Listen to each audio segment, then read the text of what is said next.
Hey guys, just thought I'd pop on in and do some commentary on this match here. Stephen FOLAN, MOLINA ORTIZ, both trying to battle on the B side. I'll go have a look right now and see what the bracket is telling us. I believe the loser of this match would end up 7th, 8th, if I'm correct. MOLINA, of course, the top female player in the Northwest right now. She's won many of the NWPA events, and I think just about everyone she's entered. Very, very, very strong player. Probably in the 640 to 650 range, I would imagine.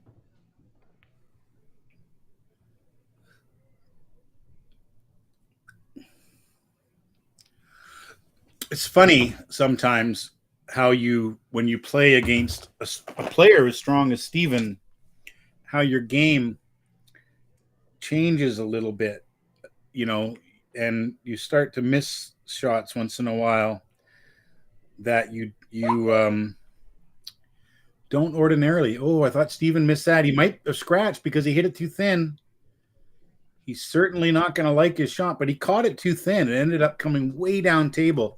That's what happens when you hit a ball thin like that on a cut. You're going to lose your cue ball quite far. If you hit it thick, you're going to go short. If you hit it thin, you're going to go far. So it's really important to make sure when you're cutting shots like that, that you're hitting the ball where you expect to.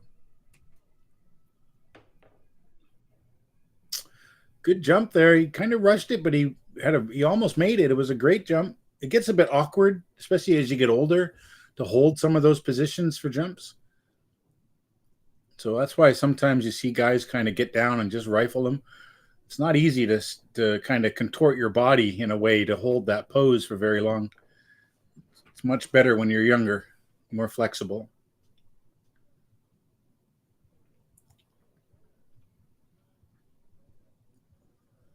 So it looks like MOLINA is going to cut this towards the 8, probably call the 8. And she's looking to get her cue ball back down where she is now, sort of, I think. Okay. I don't think she's going to be happy with that. I think she's knocked out the 8. Yeah, she really needed to do more with her cue ball there. It was a question of getting one of the two balls safe. I believe she's left Steven on here. And he's got to be a little careful so that he doesn't drift down and scratch in this corner pocket. So he might play this with a little bit more left hand. See, this is the whoa! He got away with it, but he missed.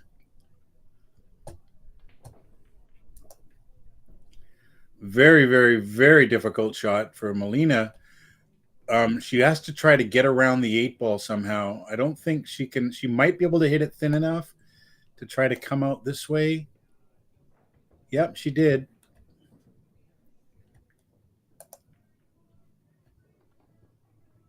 Okay, she's going to want to get up here. Play the 6 from up here, so she'll come around like this. And then just try to get her cue ball. Oh, she checked it instead. Okay. She looks like she's got angle to come forward. Looks like she's got angle to come forward and run the cue ball with some right-hand spin like this. This shot's not that close. She's called the ref over to come have a look at it, but that was not very close at all.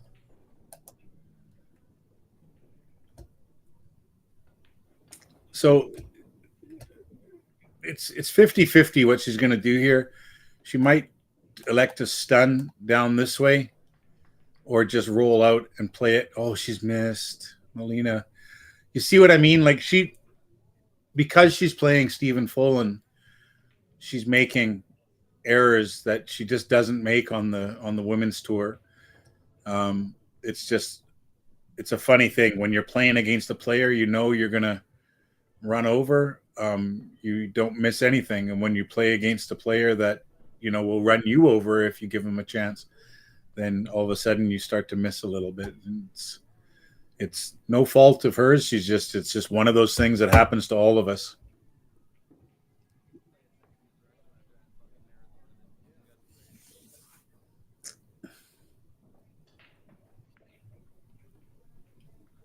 Okay, so Steven gets a gift, goes up 2-1. That one's going to haunt Molina for sure. She should have had that out. It wasn't super hard.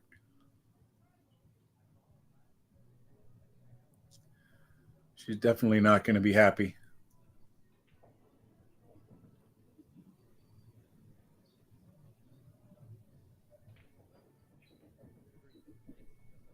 I don't know what she's done. She's grabbed the cue ball.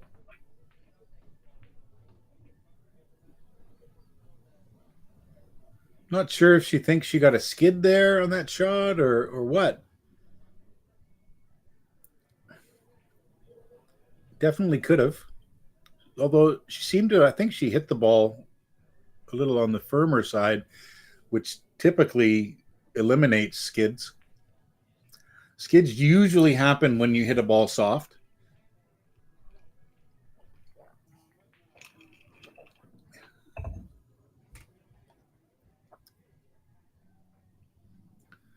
Not sure what's happened. Going for a break. Maybe Molina's taking a break. Maybe Steven's taking a break. While they are doing that, I'm going to go and check out the brackets. And let's have a look here. $4,000 added tournament, $250 entry. So big entry here. Very similar in size and scope to the Don Weir, although the Don Weir was 15,000 added. But 4,000 added is a big tournament. Definitely some good prize money here. And the Calcutta, I'm sure, was amazing if they had one. Just having a look here and seeing all the different players. Stan Taranjo went out fairly early in here with a win and a loss and a loss. That's not like Stan to go out so quickly. Let's see here. Michael Deichmann was out really early at 25 through 32. Eddie Mattia also out. Cole Gibbons, another great player, is out. Dan Louie is out at 25-32. So these are early entries for these guys. Tim Tweedell, another great player in the Vancouver area, was out. Paul Marquez, another great player, is out. It's amazing how many players are you would expect to go deep into the tournament most times. Chad Bisconer went out early, loss, win, loss. Another good player. Let's see here. And that kind of rounds out everyone that's everyone in the tournament, 64 players. So a lot of players, a lot of good quality players left early. Now I'm going to go check out the bracket. Sorry if I'm not sure if the match has started again. Nope. I haven't heard any balls clanking, so I'm guessing not. So let's have a look here at the bracket real quick before he gets in there. Just want to see who some of these guys lost to. Dan Louie lost to Xu Chang Chao 7-5, and that's what knocked him down. In the big matches, 2 p.m. matches coming up, we got Damian Pompanic against Stephen Holm, one of Canada's best. I think he's third in Canada at the moment with the 770 Fargo. Eric Vargas, another top 16 or so player from Canada, 734 Fargo, going up against Louis Orellana. Now Louis is just kind of new to the scene from Venezuela. He kind of took everybody by surprise around here, and he's been playing really well. He won a great tournament. I think it was the Big Dog tournament put on by Deb and Susie at 15th Street Bar and Grill. He won that one. Wow, Eric Vargas only just squeaked by Melina Ortiz in the last set. Sorry, not in the last set, but in a set on the A side to put her down to the B side. So she almost got Eric Vargas, who's like I said, he's a 734. Steven here, he's a 738, I believe. number 14 in Canada at the moment, just ahead of Jason Klatt, who's a longtime professional in Canada. I think he's, on his down years now, but was near the top of the list for many, many years. Watch out. Okay, well, an unexpected gift to MOLINA from Stephen FOLAN. This might be what she needs to get back in this. She gave Stephen a gift in the last game. So let's see how we do.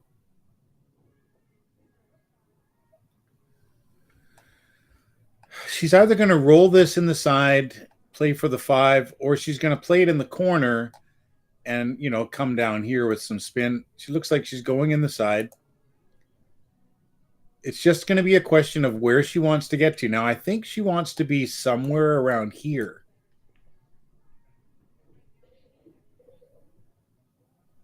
Pretty darn good.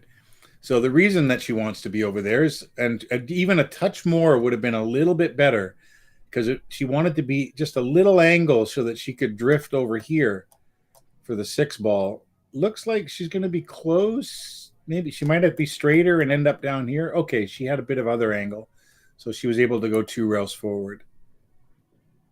This one here, you're just going to drift forward, try to leave yourself a little angle. On the 7, just drift her ball off the rail and just slide in right there. She doesn't want to get straight.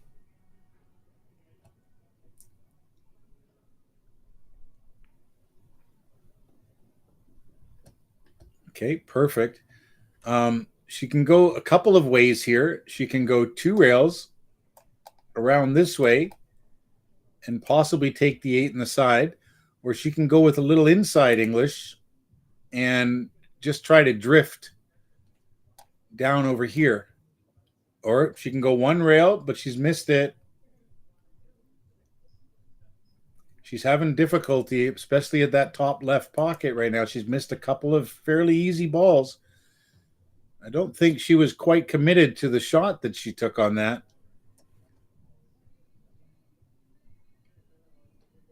So it looks like Steven's going to go airborne. He wants to hit this, I believe.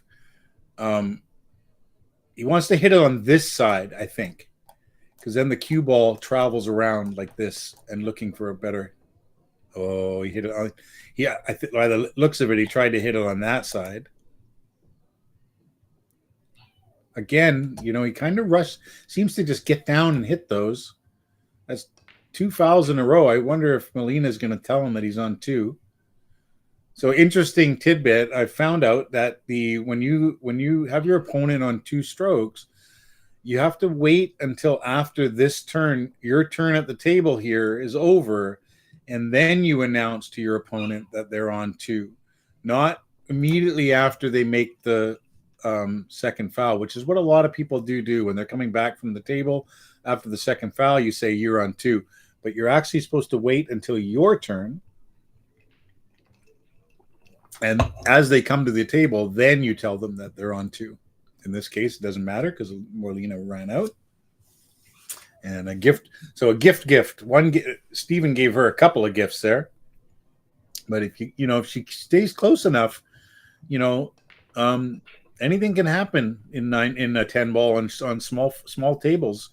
So if MOLINA can just kind of keep with them until the end, you just never know. A couple of game swing might do it. I'm going to have a quick peek at her Fargo. I believe last time I checked, she was like 630 something.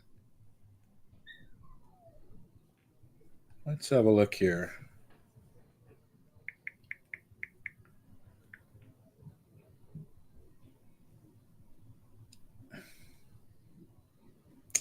Well, there's a lot of MOLINAs, so I'm going to go. I thought, I'm just going to put in her first name, and there's not going to be too many. Yeah, she's a 637 with 5,000 games of robustness. So she played a lot of pool to get where she is. I believe that she's playing currently better than her Fargo, but it takes, once you've got that many games of robustness, it takes a lot of great shooting to move you up. I'm currently in the same kind of situation where I've got 4,000 games, and I don't move very much either way when I play poorly or when I play good. sometimes the max I can change a direction in a tournament is 2 points. Oh boy, she got away with it. She hasn't quite settled down yet, you know. I think she's good here to miss the 6. She should be able to make this. Maybe miss the 6. I don't know. I'm not sure, actually. She might try to draw this. Yeah, she hit the 6, but she got away with it. She doesn't need much angle here to take this. Like, you know, she could almost be where she is. So if she can even just punch out to there without really trying to do too much, she could also draw with some inside and try to draw the cue ball back down into this area a little bit. So she's drawing with a little bit inside, just like I said. And she's managed to come out. Don't know how much that helps her, other than the fact that she might just be able to pinch the cue ball back here with a little bit of draw and have a decent shot on the 6 ball from that area. So she could even do a stop shot if she wanted to. But generally you try to get a little bit closer to your work. She could also come off the bottom rail. Yep. She wants it to hold. Now, if the 7 goes here, which it looks like it does, she's probably just going to play this into this area right here.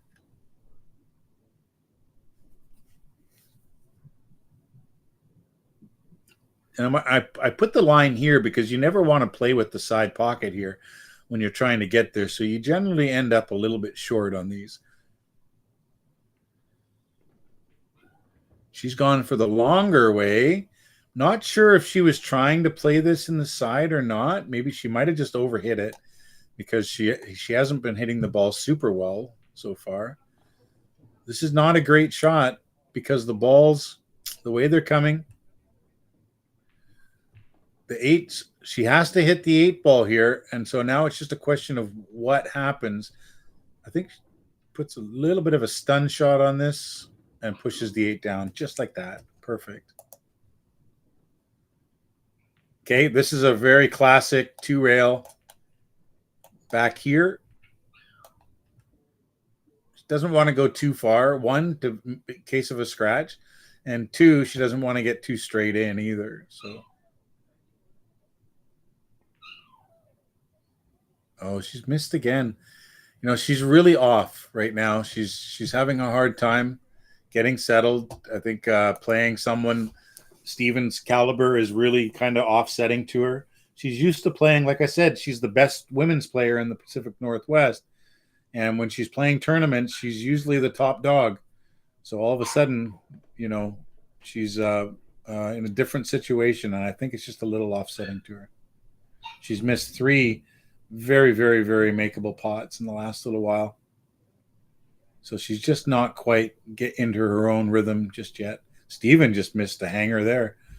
Not a hanger, but it was for his quality of player. That's a pretty easy shot, pretty standard shot to make for him. He's not going to be happy about that. So you can either play this one like this. The problem is it does bring the side pocket into play a little bit, you know, or you can swing it around even further. So she played it the first way and just made sure that she gave herself enough angle to make it a little bit longer shot on the 10, but she was never at any fear of scratching in the side there.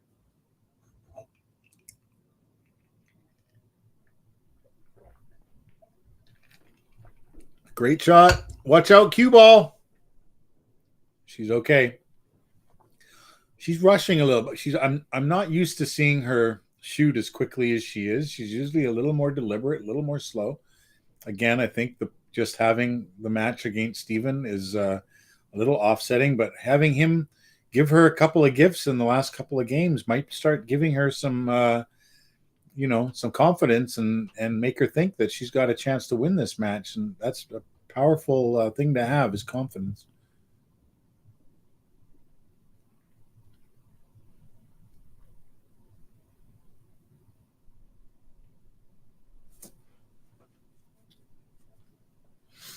Okay.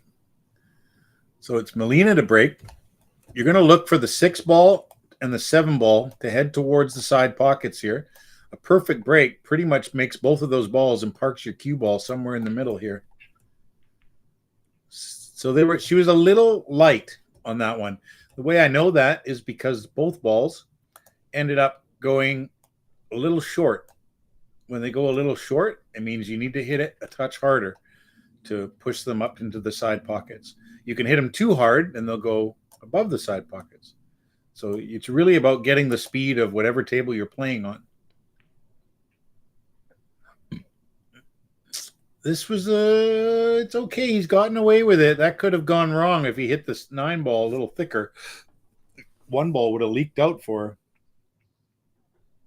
I imagine she's going to jump this. It's not a difficult jump.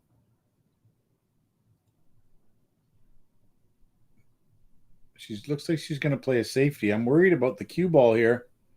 Okay, you catch that just a little thick and it scratches, so you got to be careful with those, but she hit it great.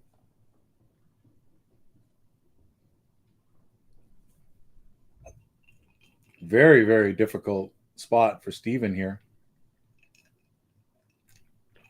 I don't even know if I can see a line up high, because this line here, unless he really slams it, it's going to naturally want to come here. So he's got to somehow shorten. Oh, he's going to use lots of spin, come down this way, 2 rail zigzag. Made a mess of everything. She played a great safety. He had no real chance there.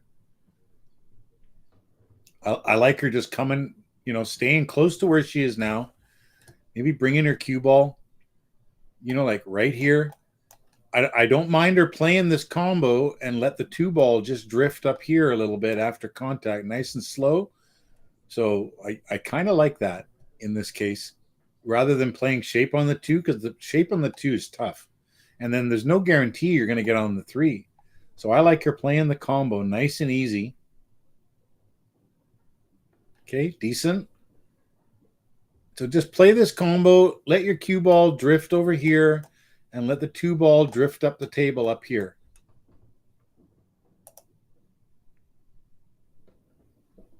Nice.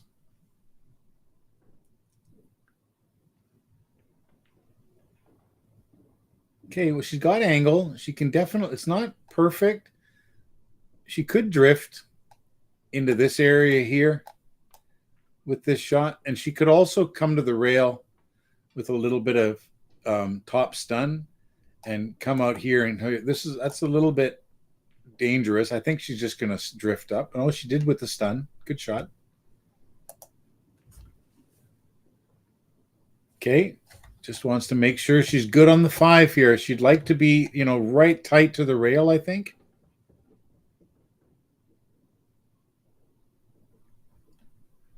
See, now she's in a little bit of a spot. She might just elect to draw back to where she is and then take the 6 into the side from here. So if she can get back to there, that's a pretty reasonable shot. Otherwise, she's got to literally be up here. Okay, she underhit it a touch. Not a big deal. She should be able to make this, no problem. Cue ball is just going to drift over here. And she'd like to play it with the right speed so that her cue ball just kind of comes over here like this. Don't have to do much here. Just roll it in with topspin.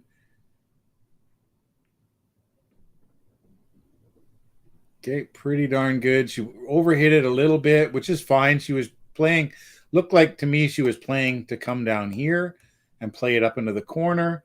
She overhit it just a touch, but not a bad shot at all here. I see her drawing to the side rail and trying to come right back out over to this area right here. Perfect.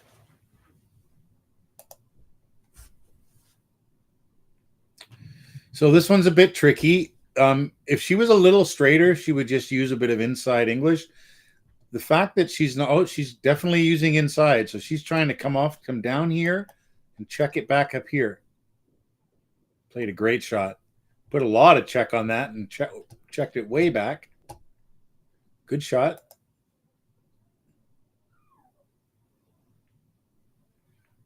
Okay, just roll this in. Don't do anything. It'll just naturally give you shape.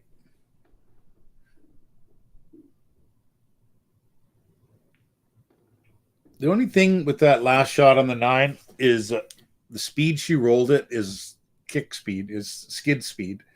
So, I think she might have elected to go across table. You don't have to come all the way, just kind of go across table and come back. It's not like you're trying to go all the way back over here. But I mean, just come out in the table like that and come out to there would be fine. And that would help eliminate this possibility of a skid. The speed that she hit it, there's just a lingering chance that she's going to get a skid there.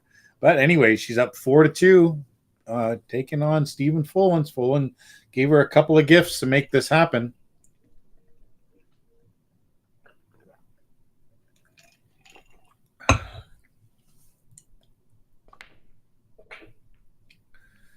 Nice break. She hit it a little better that time. The 5 almost went in the side. 4 was a bit short. So she's getting closer. She just got to hit it a touch harder.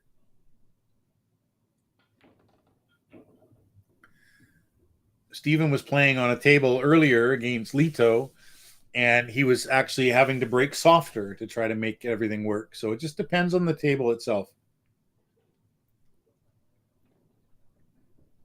Decent shot. He's got to be a little bit careful about a foul here.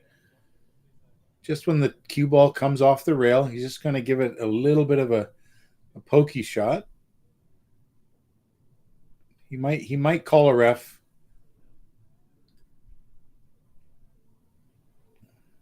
Looks like someone's standing there. Yep. Good shot. You can always tell a good shot by the speed that the cue ball comes after, and that was a perfect shot. He didn't double hit it. There would have been a speed change, and usually the cue ball ends up going faster. There's Clay Belvoir in your screen.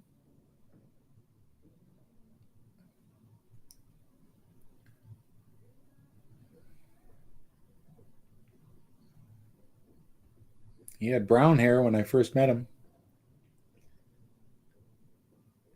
Nice shot from Steven there. Basically just do a stop shot. Just leave himself a little angle on the 6 to come across for the 7. So you might see him go to the side rail and come out again here. About half the distance that he is between the 5 now. Oh, he's going to stay that way. Okay, it's same thing. I don't love doing back cuts myself, so I would prefer to get my cue ball out here to shoot this, but he's very comfortable taking this one from there.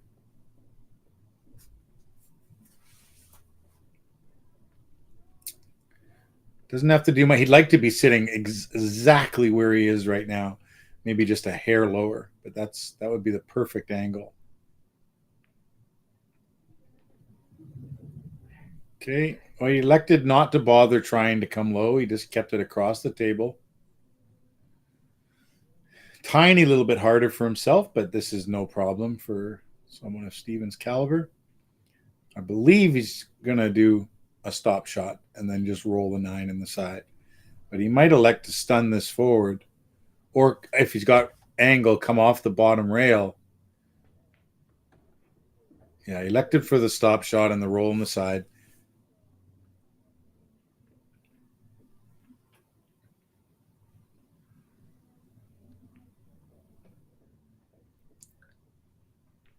He's shooting okay, but he seems a little shaky at the moment. So let's see what happens if he starts to get a little spring in his step, like he usually does. When he gets on a roll, he starts, getting quicker and quicker and making balls very confidently. He seems a little hesitant at the moment.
Okay. So, well, he's not going to be able to do anything offensive with this shot here. Just kind of looking to see what he's going to do. A lot of times our natural instinct is to try to, he's just playing a push out here. You know, you don't always have to try to hit the object ball, the one ball. Even though it was kind of an open safety kind of shot for him, he didn't like it because the angle that he was on was going to make it very difficult. Now at least there's an angle here to like play the one down this way and maybe get your cue ball back into here. So I think that's what we're going to see. She has to hit this about half a ball. That's what she's looking at. I'm going to leave my little lines right here. Play a little left-hand English. Just play the weight here. So she's a little light. Not bad. No, that's perfect.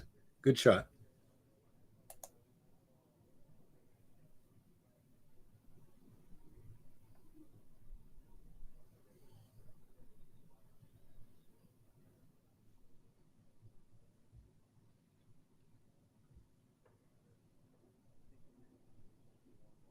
Okay, we got, I think that's Dylan Helfingstein doing camera here.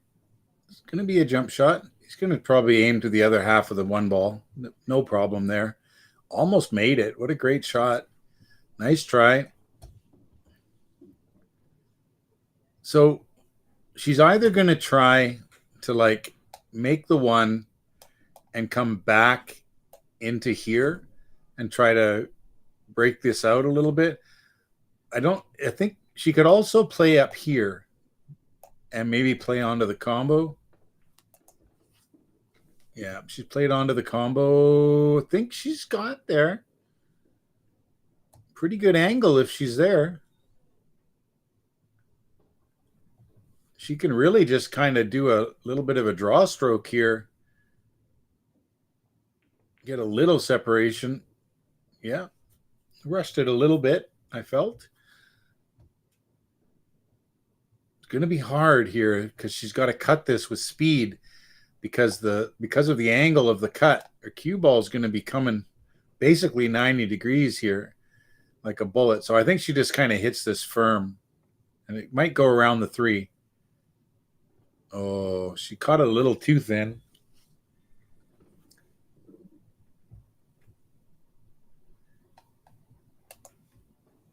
Fair bit of mistakes so far in this match from both players. Molina's missed. That was not an easy shot by any means, don't get me wrong. But Molina's missed a few fairly easy shots, and Steven's given Molina a couple of decent ball in hands.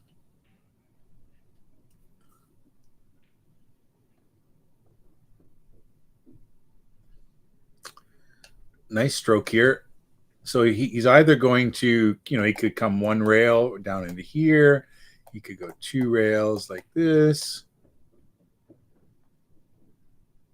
Didn't hit it perfect. He's got away with it. He dragged it a little too much with bottom when he hit the shot. Almost scratched. He was definitely targeting this area over here.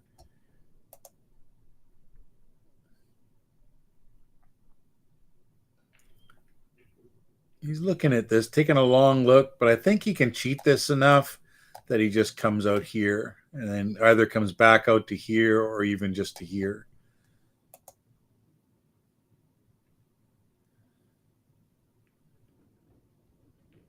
There you go. He just has to go straight bottom, right up here, tiny little bit of right-hand English. Oh, he's going to spin it all the way around instead. That's okay. I like that shot too. At least now he's coming into his line when he comes off this rail. He starts coming down in this direction, right towards the 9. A little stun forward here. Most players don't like to roll. Most good players don't like to roll that ball in like a lot of people would. They like to try to stun it in with some stun follow. And there's Steven, evens it up after a mistake from Molina.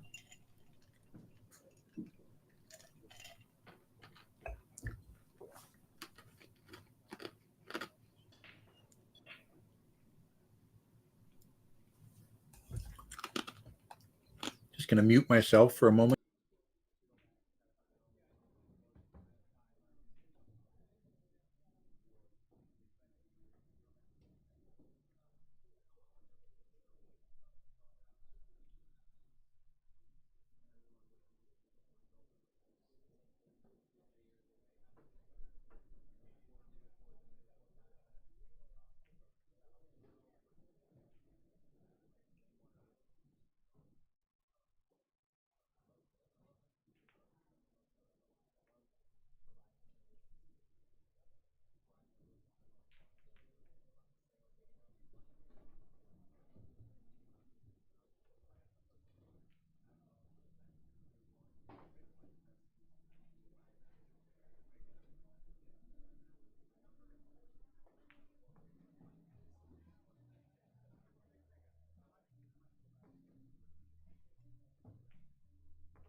Okay, I'm back in. Looks like Steven just scratched on the break. It'd be very tempting for Molina to try for a 3-foul rule, but as long as she gets her cue ball, she could play. She's got it's usually easier to hit a rail, to guess how hard to hit the ball to come back to a rail than it is into like an open area. So I think if she's drawing, she's going to try to draw it all the way back to the rail. Pretty good, right? So she gets on the rail, she's fine. She gets a little short of the rail, she's fine. Now it's just a question of finding a path that'll work for this 3-ball. It's not easy. I'm trying to see one in my mind right now, and I'm not having a very good time of this. The cue ball is going to come up this way. Maybe if she puts some inside English on it, she might be able to straighten it up into here. I'm not sure. Yeah, that's what she tried. Hit it a little firm.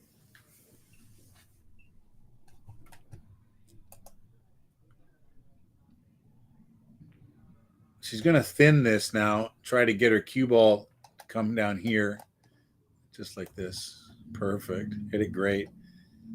I don't know if Steven can catch that edge or not. Let's have a look here. Super, super, super close. He might just get it. Problem is if he can't, he may elect to try to jump this. Because it's pretty safe. He's just going to try to literally jump this onto the 3-ball. He doesn't want the cue ball to land here because then big bouncy things can happen. But if he can get the cue ball to literally land on the 3-ball, he even has a chance of making the 7-ball.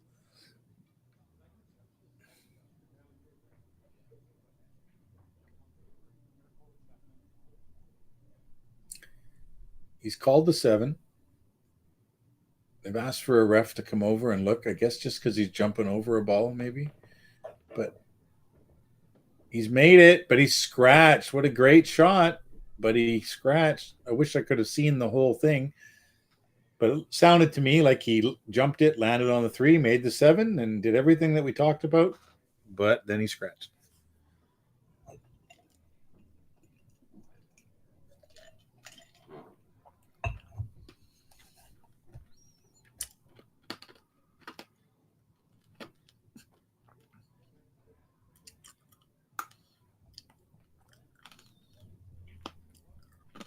I kind of like it. I kind of like just playing this. Put your cue ball here, and playing this in, and just having your cue ball drift over here for this 4 ball.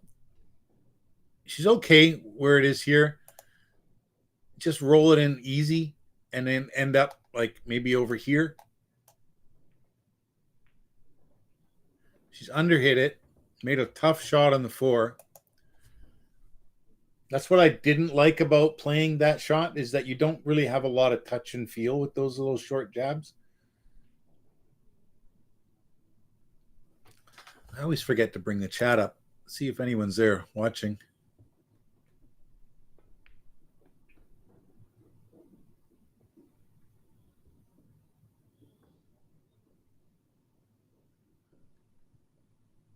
Sorry, I wish I would have seen what the conversation.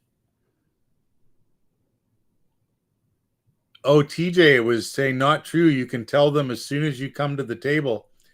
TJ, no, it's actually in the rules that you must tell them on their third approach to the table. And if you don't do it in the right order, that you can literally they'll end up being only on their second foul if they foul again. I had this discussion. It's totally a rule. If you go read the world standardized rules for 9 ball and 10 ball, that's what the rule states.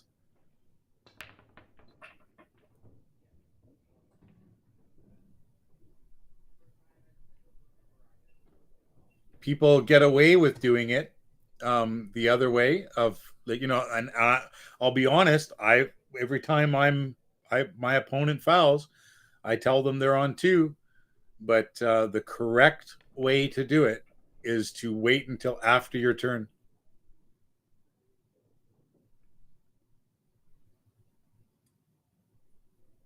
Yeah, Mike D's incorrect. I'm sorry to say. I'll have that discussion with Mike as well. Like I said, it's in the world standardized rules. You're supposed to tell your opponent on their third approach to the table, not after they foul the second. It's very specific in the rule book.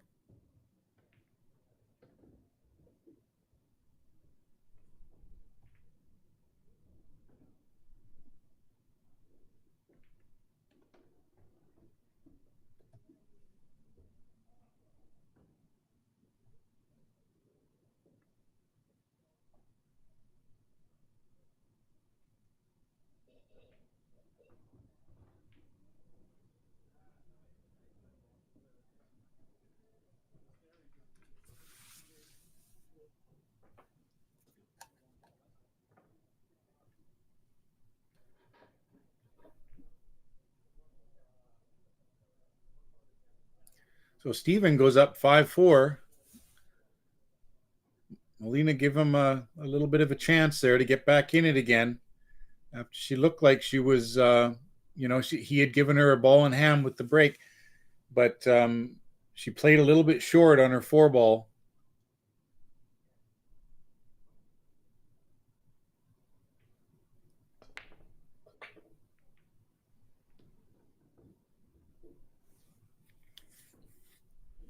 Yeah, I tried to pick that fight with someone on that ruling not that long ago, maybe a week or 2 ago, and I came out the losing end of it. I thought that I could tell my opponent right after their second foul, and as it turns out, that's not the case. You're the correct way to do it is to tell them on their third approach.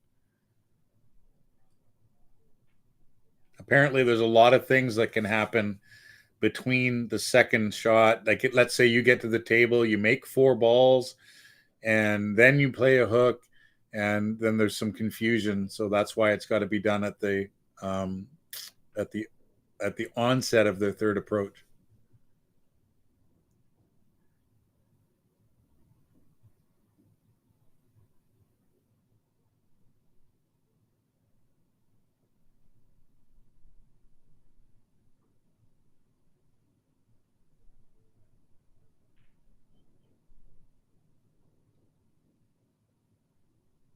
It's not something I would ever call somebody on. I would never try and um, um, get out of the fact that I had two fouls if someone called me at the wrong timing. It's not in my character to do something like that, and I think that most people feel the same way, or maybe don't understand the rule properly. But I don't think you're ever going to. I've never seen an argument about it in my life, but technically, that it could be an argument if someone was trying to find a shady way to win a tournament. um, that's one thing that they might be able to try, and I've seen some pretty shady things in my life.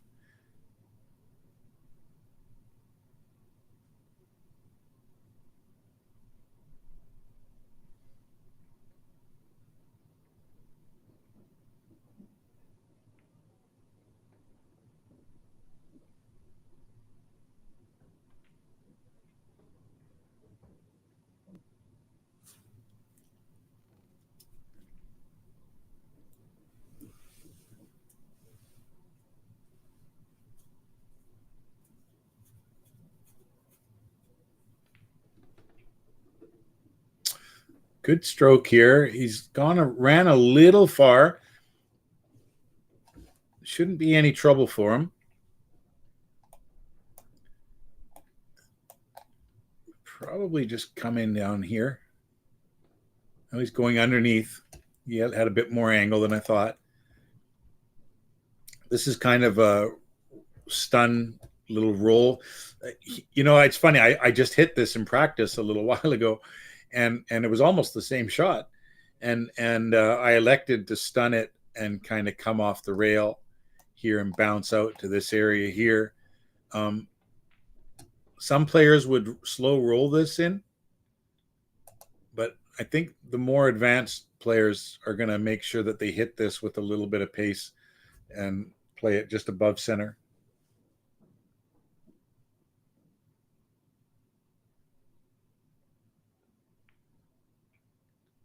So Stephen, and I think this is why.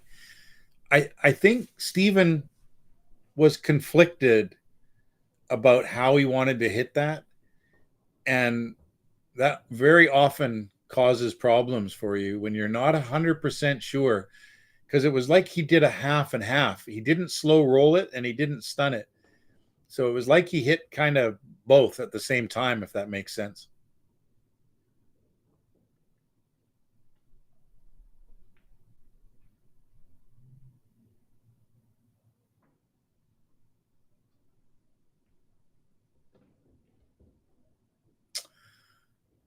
Chalkbox Productions, you're welcome. Thanks for the commentary, Kenny. They said you're very, very, very welcome. I like doing commentary.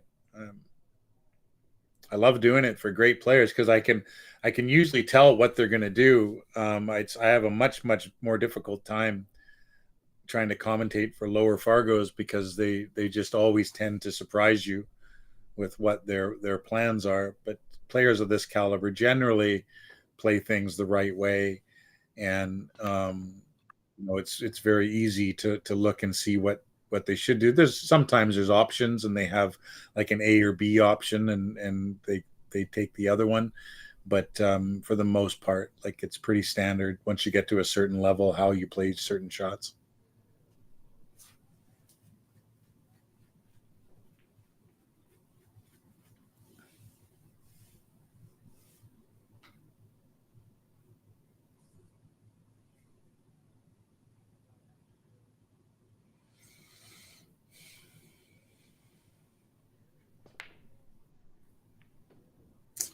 Great break there. That's exactly what she's going for.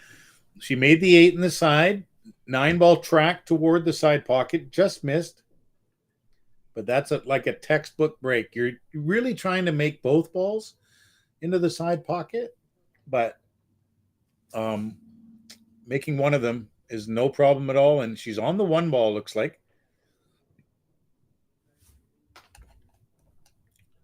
I don't think she can slow roll this to play it to there. I think she has to kind of come around and swing around a little bit like this.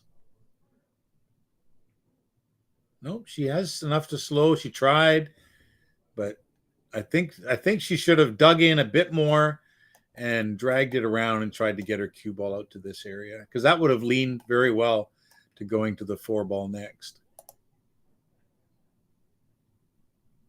She's going to play the combo. It's not a duck. This is not lined up perfectly. She's got to overcut this a bit. Made a nice shot here.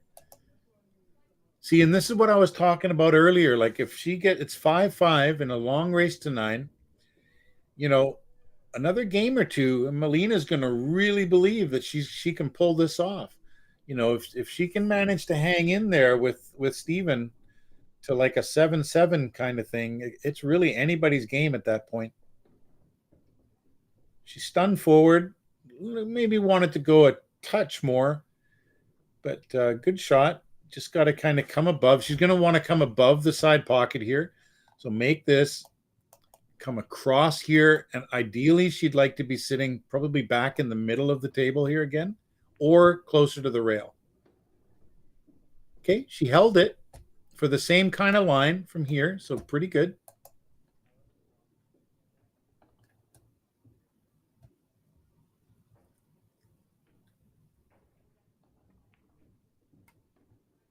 Oh, she's underhit this. She needed to come. She should have played it with a bit more bottom right and tried to get up into this zone up here. She underhit that just a little bit. Kind of rushed it again. I think when she gets rushing a little bit. She's overcut it. I think she's missed. She's gonna make it. Oh no, she's not. Nice try. Thank you very much, Lewis. I always try to do my best. I'm not always right, but I have a pretty good understanding of what they're trying to do most times. Just so you guys know, I'm a 650 Fargo myself, so I'm not a terrible player. But they do surprise me every now and again and do something that I'm not expecting.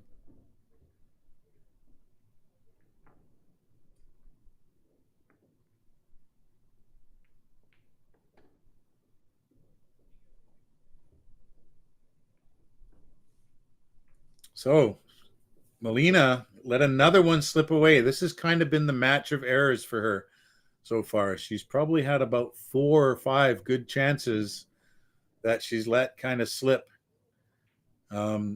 She's probably taken some notes herself on this one here about what her plays, what it's been like and what she needs to work on moving forward. I think, like I said, I think a lot of it is just the player that she's playing is getting into her head a little bit. And if she can get past that, she's certainly a great player. Just sometimes she's just taking a little bit, needs to take a little bit longer to think about how she's going to stroke some balls in. I feel like the ones where she's made her biggest mistakes are the ones that she's kind of gotten down and pulled the trigger a little too quickly.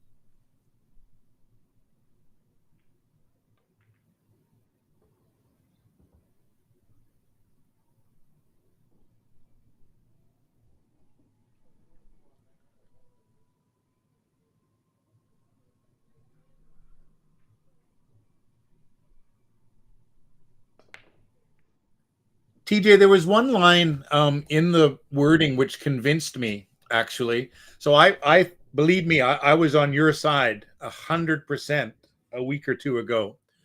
But the wording that it doesn't.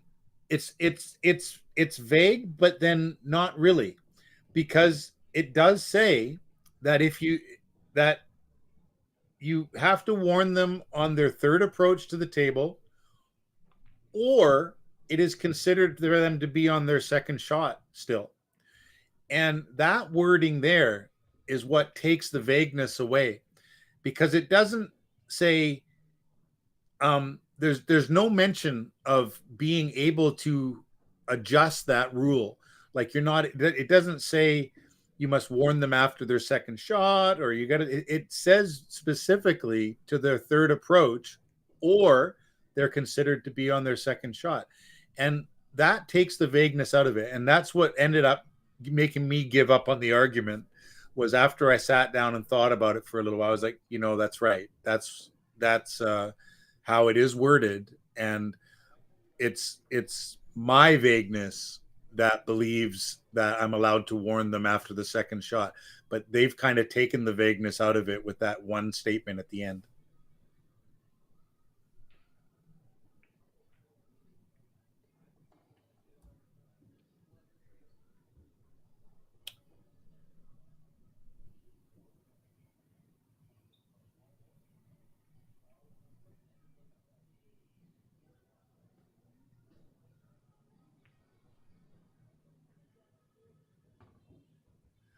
Yeah, that's not the exact wording out of the world standardized that you've posted there.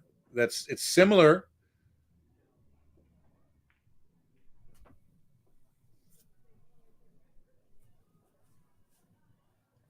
There's also parts of it that you say, well, because the standardized actually doesn't even say anything about you. It only mentions a referee. So then you might say, well, not all matches are refereed, and then what do you do? So, but in that case, like I said, the wording kind of speaks for itself, but you've got to really kind of, I can see how people could interpret it another way. Definitely something you could argue about at a pool. So, but I think if you tried,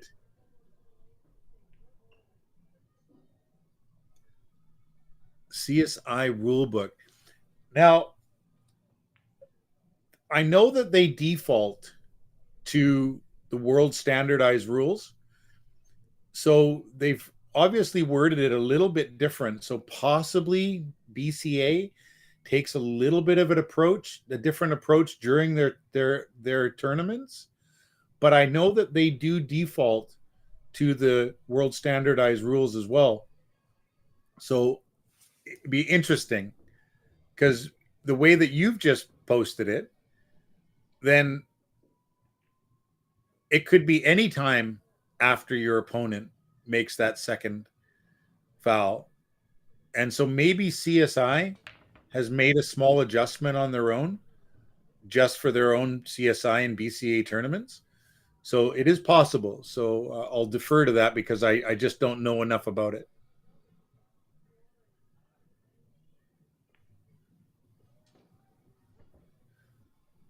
Good shot from MOLINA here. She's a little short again. She would have liked to have bounced off the rail just a little bit and then come this way just a touch to get straighter on the 6, because now she's got to play this with like inside English and try to come off here with a little inside and try to come straight back across. I don't see her trying to go around. I think she's going to play a little inside. Oh, she did go around.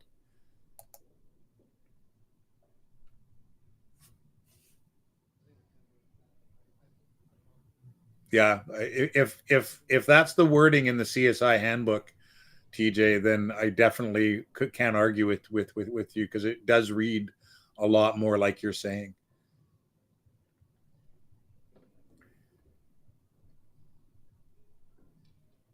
I don't play CSI myself. I play BCA, and I think that the BCA rules just say go look at the world standardized rules. I think that's what happened when I looked at the BCA. It just said go look at the world standardized rules.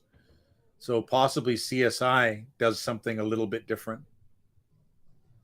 Good shot from MOLINA here.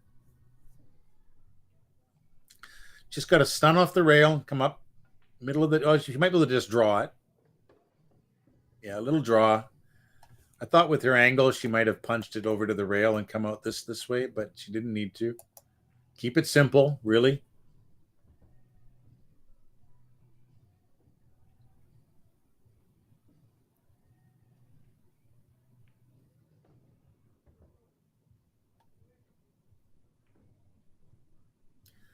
So again, MOLINA keeping it close. 6-6 race here. It's really a race to 3. TJ, CSI and BCA have slight differences. There's a CSI league and there's a BCA league. And CSI, even though CSI Canadian, the Q Sports International does meld with the BCA, there's two separate leagues. There's a CSI league and there's a BCA league. And so there are slight differences between the two.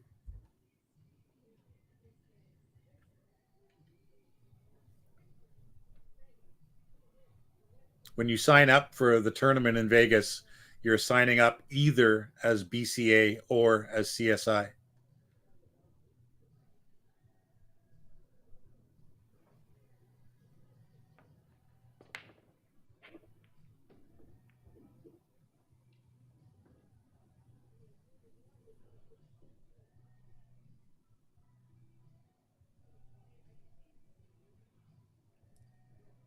I just hope I never live long enough to see an argument about it, because it's to be a pretty cheesy thing for someone to try to call.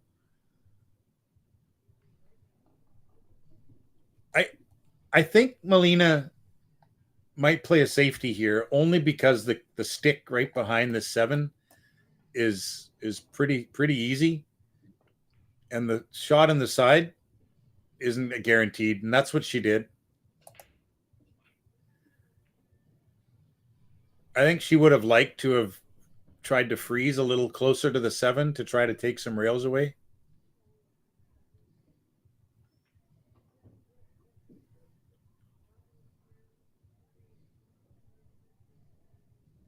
Yes, the CSI and BCA are linked together. There's a BCA league and then there's a CSI league. And you can either sign up for the tournament as BCA if you're a BCA member, or as CSI. There's different tournaments for both. I think CSI allows you to sign up as an individual. So if you don't play in a BCA league, then you can sign up to tournaments that are strictly CSI tournaments and not BCA. So if you haven't gotten like your 8 weeks in or whatever you need to do to play in the BCA, then you can enter the CSI tournaments instead.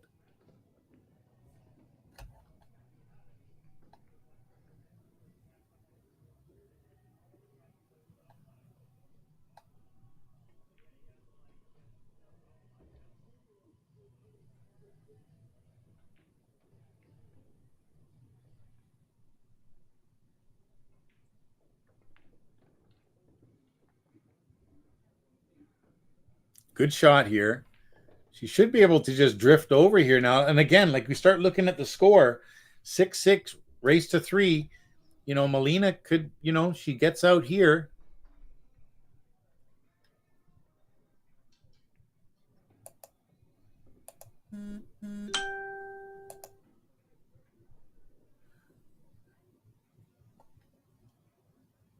I actually won the Platinum Seniors Division in 8-ball in Vegas last year, or this year actually.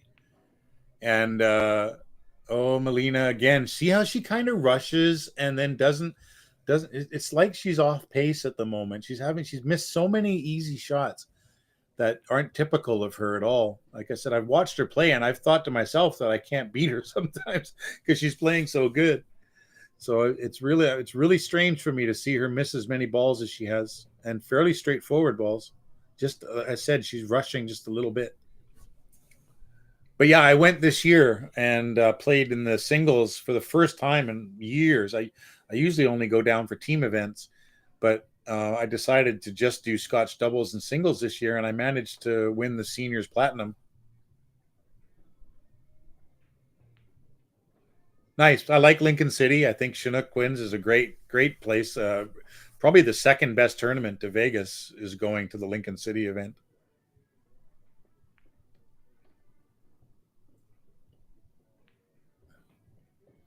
I was on a team that won the platinum in Lincoln City. It's got to be about 5 or 6 years ago now.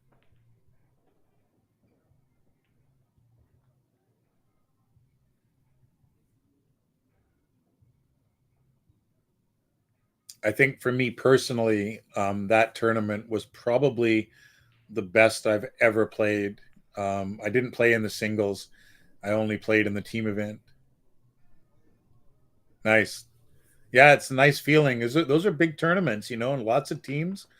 And it's nice when you guys can get on a roll and it's on paper you're all the same, but sometimes just getting a certain feeling or something with the team, a certain vibe, good things can happen, and you can go on a nice run.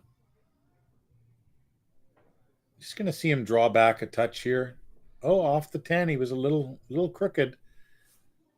So I think I like him just drifting this into the side pocket here and having the cue ball just drift down like this. Perfect.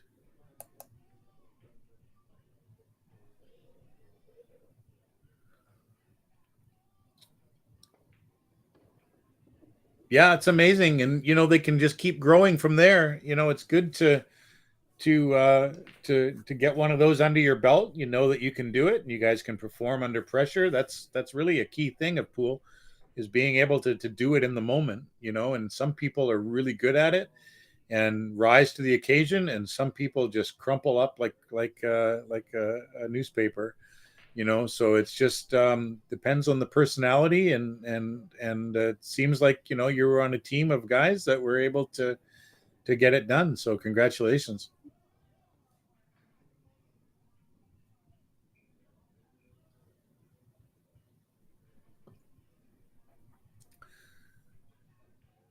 So watch the 5 ball here.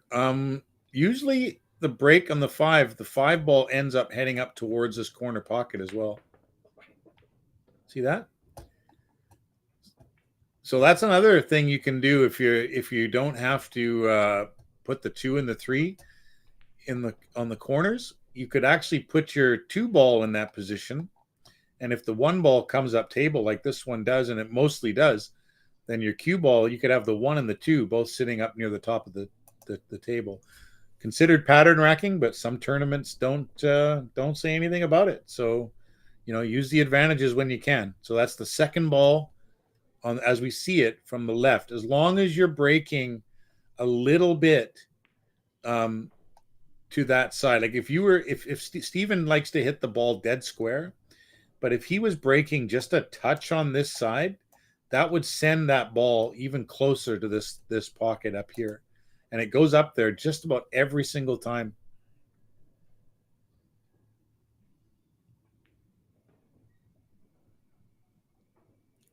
So MOLINA looks like she can get to the side rows and spin. Just missed it, though.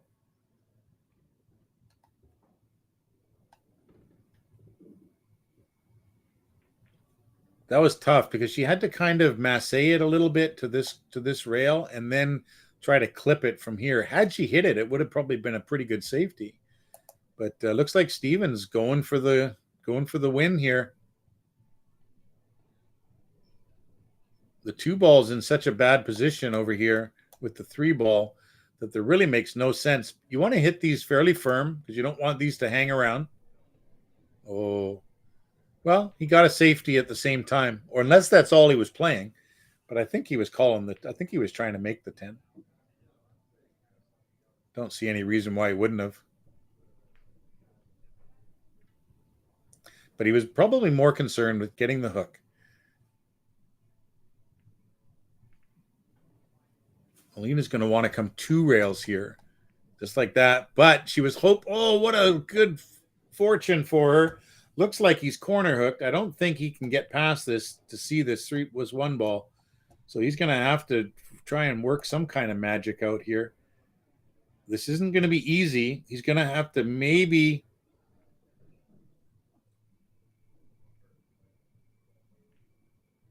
Jackson, I remember you too. Actually, I saw your name in the draw here, and I was like, "Oh, Jackson."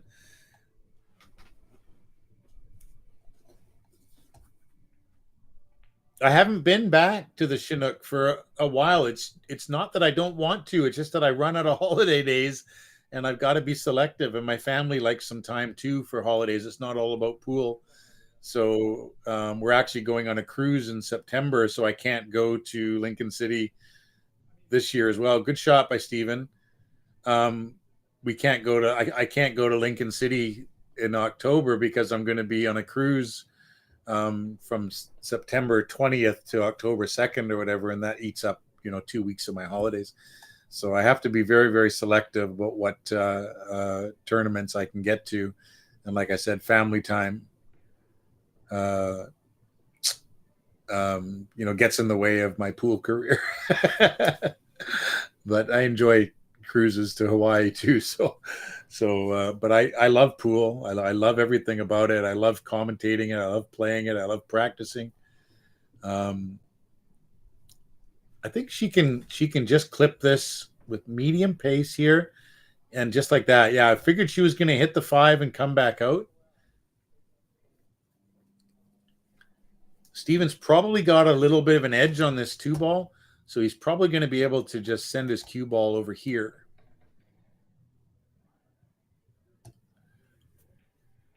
Pretty good. She might have this edge. And if she does, she'll be able to hit this, have her cue ball come like this, and the 2, no, she's going on the other side. So she doesn't have that. Oh, no, she does have it. Okay. I think she should have hit that thinner and firmer. And the firmer would have brought her down like this, and then also sent the 2 ball possibly up there.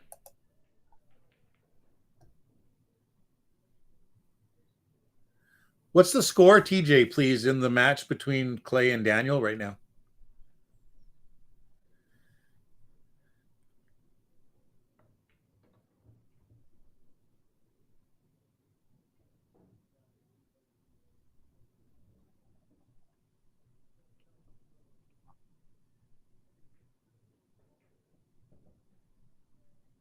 Jackson, I agree 100%. Family is the most important. I'm very fortunate. My daughter, especially, she loves hanging out with me still. She's 20 years old, and she still is happy to holiday with me and do things with me and my wife Sherry, and we try to make the most of our time together, and we know that it's eventually going to my daughter's going to go off and do her own things and stuff like that. So we try to get as much of it as we can while we still can.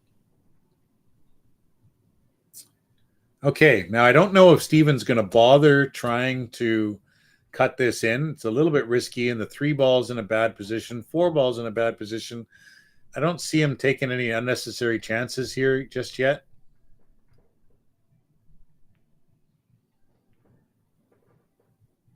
I'm not 100% sure what I would do. I would almost consider like trying to draw my cue ball just back into here and letting this 2 ball.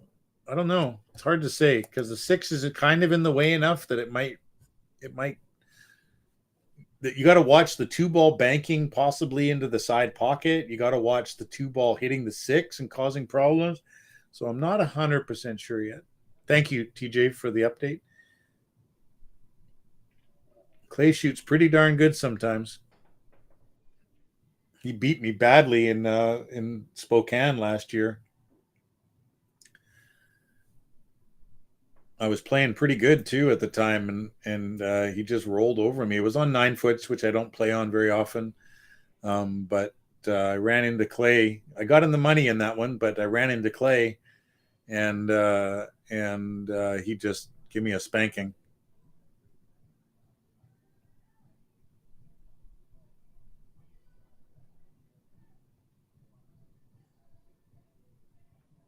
Very first time I met Clay was at Village Inn Pub in Bellingham, and I didn't know him. He didn't know me, and I was playing one of the worst. It was a race to 7. I was playing one of the worst sets of my life. I was so embarrassed. I missed so many easy shots and couldn't get out, and just everything was going wrong. I was down 6-1 to Clay.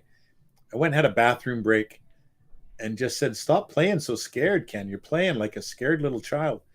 And I just started picking away, and next thing you know, I beat him 7-6, and that was the very, very first time we ever met. I had no idea that he was as good of a player as he is because I was playing so poorly that I didn't appreciate what he was doing. I was only, crying about what I was doing.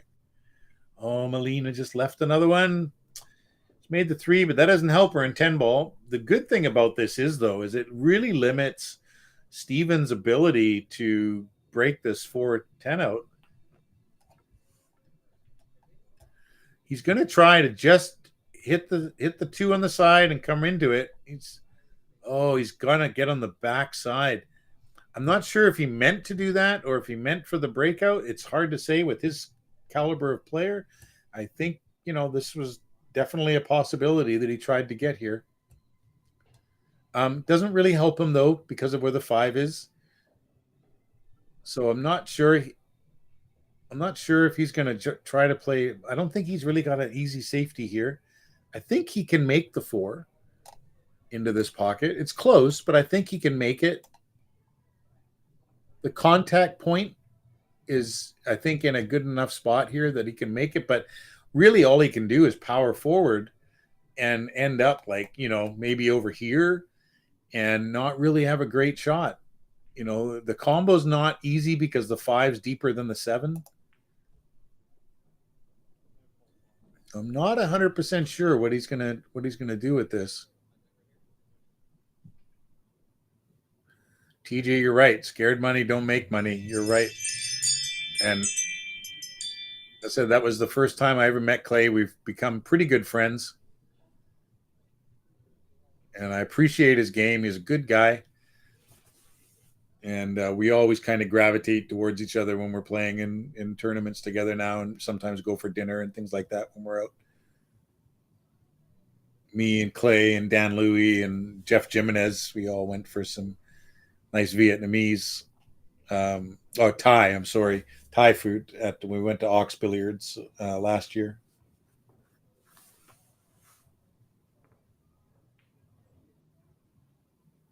So Molina's got some choices to make. I think she can make this, and I think she can make this with inside English. Doesn't look like she's going to, though. She's just playing the safety.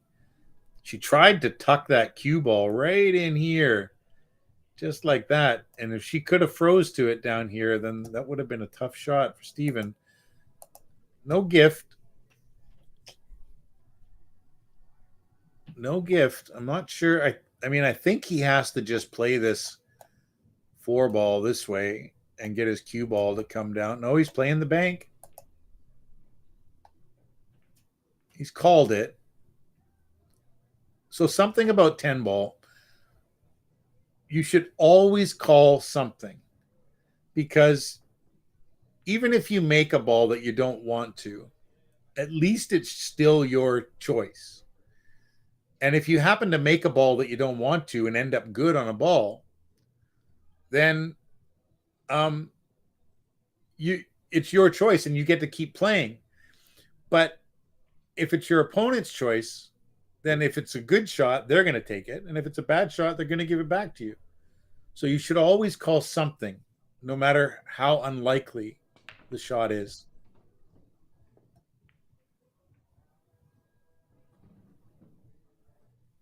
Good shot. If she gets a rub on the 7, oh, the table got her a little bit there at the end.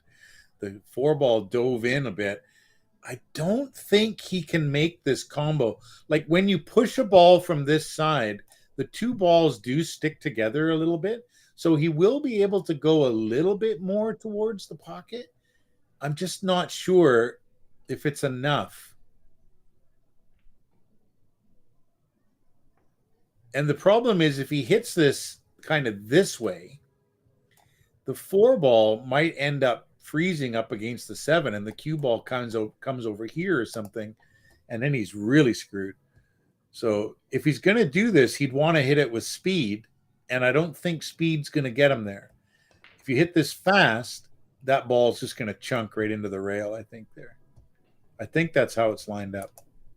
Otherwise, I think he would have hit this already.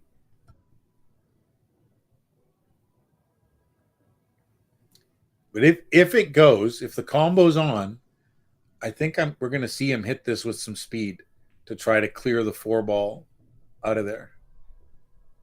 He might like dig in and try to push the cue ball onto the 5 to stop the cue ball flying all over the place.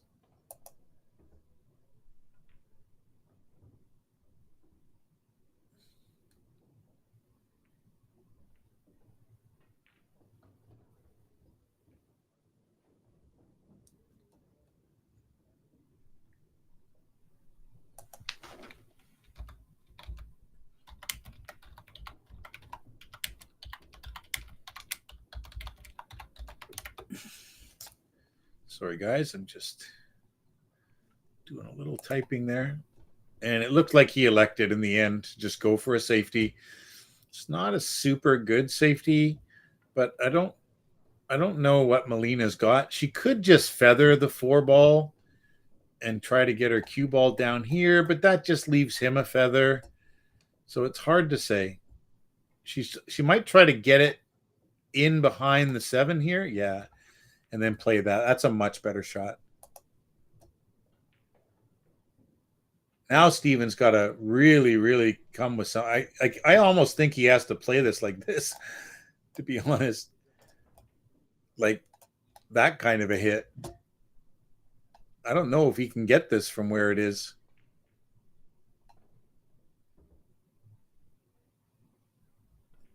So the shot does widen a little bit. So your first one would probably be like down here, like this. And then this last one widens just a little bit.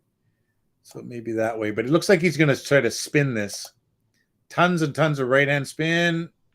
I think he got it. I think he did okay there. I'm not sure if that they're standing around talking about it. I'm not sure if the 4 ball got the rail or not.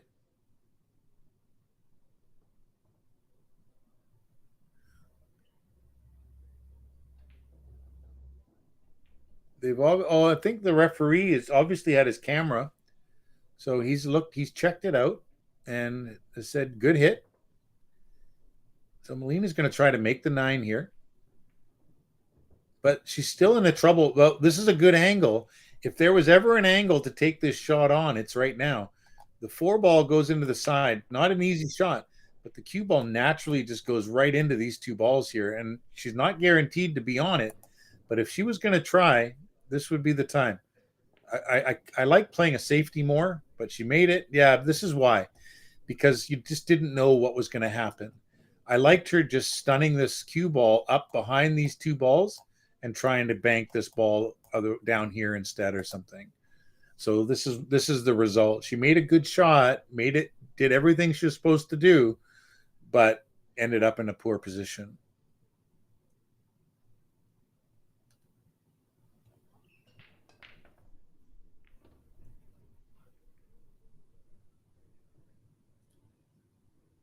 Yeah, I kind of liked her playing a safety there.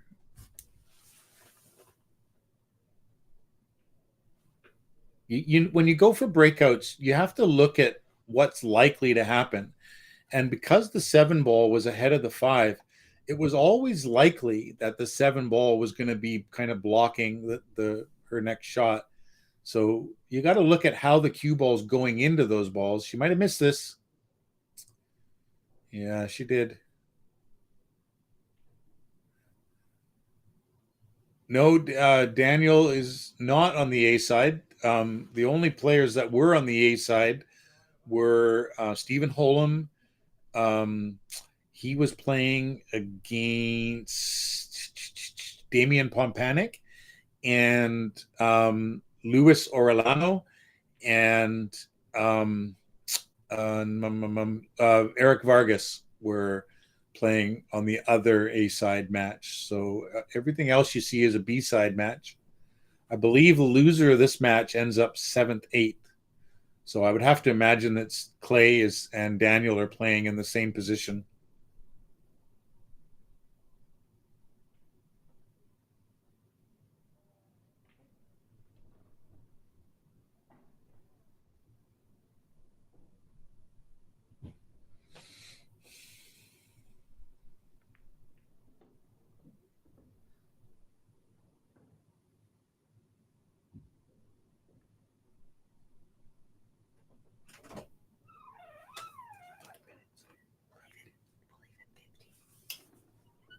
Good shot there from Steven. Looks like he's just got to drift straight down now. Make this drift right down here. Whoop, right down this way. Uh-oh. What are you doing, Steven? That was crazy. He did not need to hit that with that kind of pace. I mean, I understand not wanting to hit it slow to make sure you're not going to skid. But he came way back. He must have hit it a little thick because his cue ball came way back here, which was crazy from that shot. Tiny little bit of inside English, and you come right straight down the middle here, which would have been far safer. So he's now up 8-6.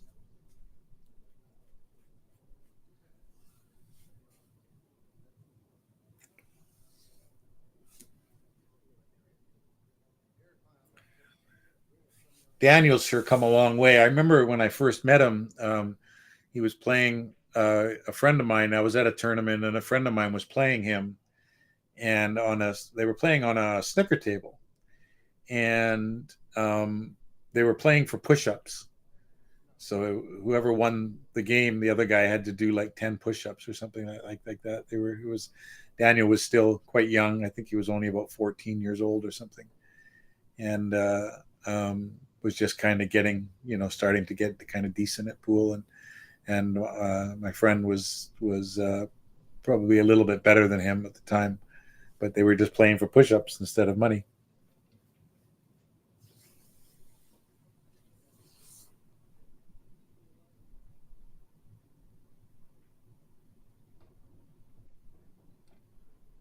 So Steven's just waiting for someone to take a shot there. Looked like Clay was doing something on that side of the table.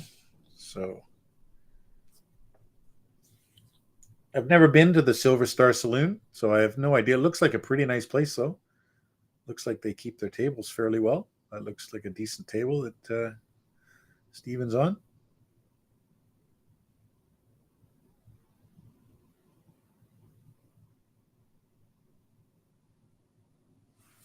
I should check the bracket here and see who beat Steven down to the B side. Let's see if I can find that. Stephen FOLAN. Oh, actually, Stephen FOLAN was beaten 9-8 by Luis Orellana. Yeah, Luis is a great player. That was obviously a really good match between the two of them. I think Luis has been playing a lot of 7-foot tables since he's been here. Decent break by Steven. I don't know if he can make this one ball from here. Don't think he can. So usually the one ball goes up table, so it must have gotten kicked.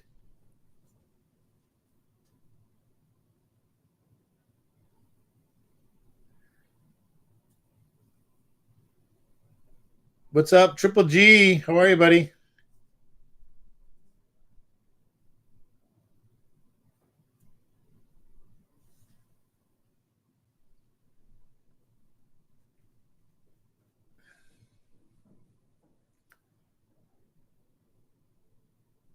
Wow, that's crazy. Thanks for the update on that, Triple G. That would have been crazy.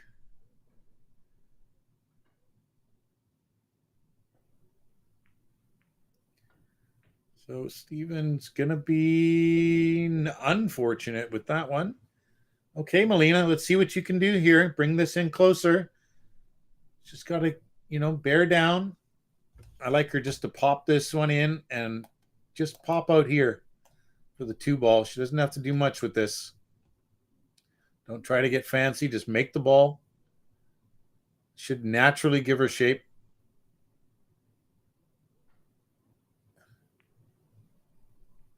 Oh, boy. I saw that, and I thought, no, you're not going to put inside English on that because there's just no reason, right? So, again, I think she's just discombobulated at the moment. Playing it off the rail and out was really the only way to go there. You could see that when you hit the rail with inside that you're going to be heading directly at this 4-ball here, so you just don't want to mess with that. And I don't think she's playing her best at the moment.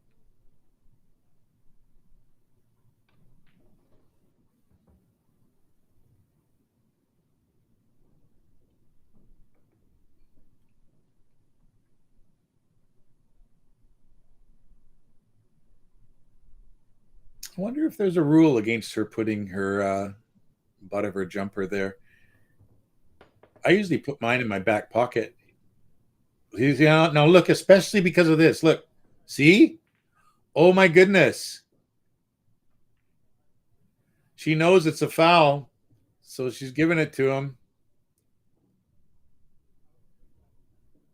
Yeah, I mean, there's a reason for you not to do that, and that's it right there. I was funny that I was just asking about it, and she completely forgot to move her piece out of there. I always stick mine in my back pocket when I take it apart.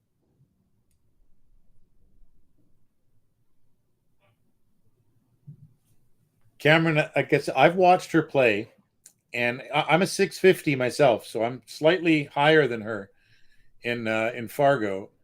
And I watched her play one time, and I was thinking to myself, she like I'd have a hard time beating this girl if I could. The way she was playing, I was like, she plays solid. Like she doesn't make any normally doesn't make any mistakes.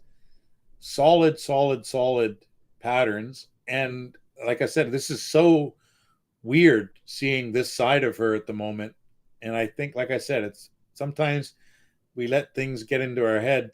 And Stephen being a 740 Fargo obviously is causing her, you know, some uh some problems.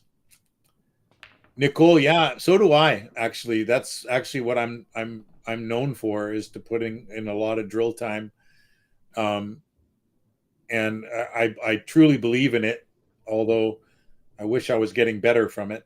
I've been kind of stuck where I am for a long time now. Looks like Steven's just putting the finishing touches on this, but I've been a 650 for about 10 years, and I just can't seem to break through. Although I am aging, so maybe I'm just managing to maintain myself.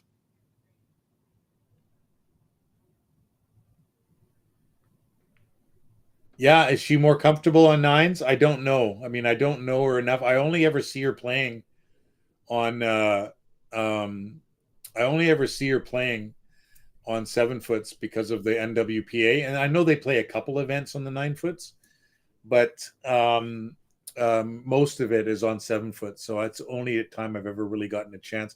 I've seen her live at the Golden Fleece. That's where I was watching.